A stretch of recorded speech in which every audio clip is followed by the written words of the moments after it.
Europe 1. Le grand direct des médias avec Thomas Joubert. Et on ouvre notre page spéciale consacrée à l'éviction de David Pujadas du 20h de France 2. Il faut bien parler d'éviction. Le journaliste a bien expliqué que ce n'était pas sa décision. Ce matin, dans Le Parisien, Delphine Ernotte explique que le temps était venu de donner un nouvel élan aux 20h après 16 ans d'antenne de David Pujadas. Sauf qu'il n'y avait aucune urgence puisque le 20h de France 2 se porte très bien en audience. David Pujadas semblait incontestable à son poste. Cette décision de Delphine Ernotte a d'ailleurs provoqué la stupeur des journalistes de la rédaction de France Télé. Hier, on va voir ça avec vous, Jérôme Ivanichenko, et le récit de cette folle journée hier à France 2. Oui, tout commence à 9h30 lorsque David Pujadas est convoqué dans le bureau de Delphine Ernotte, la patronne de France Télévisions, pour un entretien en tête-à-tête. Il va durer une vingtaine de minutes. C'est à ce moment qu'il apprend qu'il ne sera plus aux commandes du JT à la rentrée prochaine. Des témoins rapportent que la réaction de David Pujadas est alors assez violente, à sa mesure. Pas de cris, pas de porte qui claque, mais une colère froide, une colère rentrée.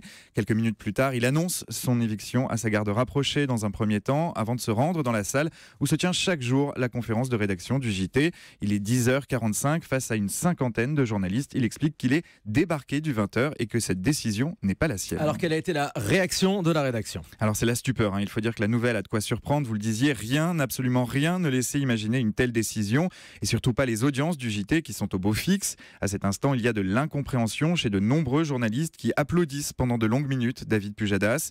Cette éviction est perçue au mieux comme une faute stratégique, au pire comme une grossière erreur de communication, en termes de timing notamment. Hier matin, nous sommes à quelques heures de la nomination du gouvernement, à quelques heures d'une édition spéciale sur France 2, dont la présentation, ironie du sort, est confiée à David Pujadas. Certains journalistes évoquent alors la possibilité d'une grève immédiate qui mettrait en péril cette édition spéciale, mais aussi le journal de 13h. Alexandre Carra, directeur de la rédaction, et David Pujadas s'y opposent fermement. Pas question de prendre le téléspectateur en otage. La rédaction fait bloc à ce moment-là et réclame des comptes à la présidence. Oui, face à la pression des journalistes, Delphine Ernotte se rend dans la salle de conférence. Il est 11h30. À ses côtés, Michel Field, le directeur de l'info du groupe. Dans une ambiance très tendue, elle justifie son choix. Elle endosse seule la responsabilité de cette éviction. C'est ma décision, déclare-t-elle aux journalistes présents, parmi lesquels on peut apercevoir Marie-Sophie Lacaro, Élise Lucet ou encore Laurent Delahousse. Delphine Ernotte invoque ensuite la nécessité de trouver de nouvelles incarnations et d'innover dans la façon d'informer.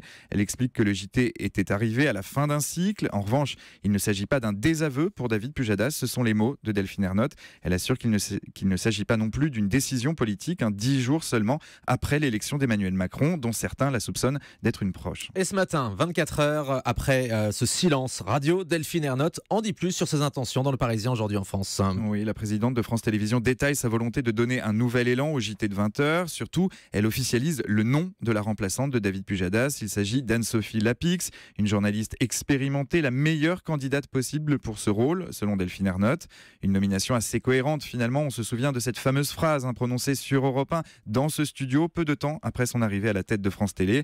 Elle faisait le constat d'une télévision d'hommes blancs de plus de 50 ans et elle voulait que les choses changent. C'est ce qu'elle fait aujourd'hui. Une décision brutale qui marque la fin d'une époque. David Pujadas avait succédé à Claude Sérillon en septembre 2001.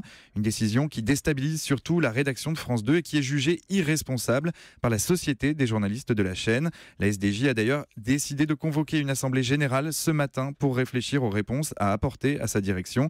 Elle débutera dans quelques minutes à 10h précises et pourrait aboutir à une nouvelle motion de défiance à l'encontre des dirigeants de France 2. Merci beaucoup, Jérôme.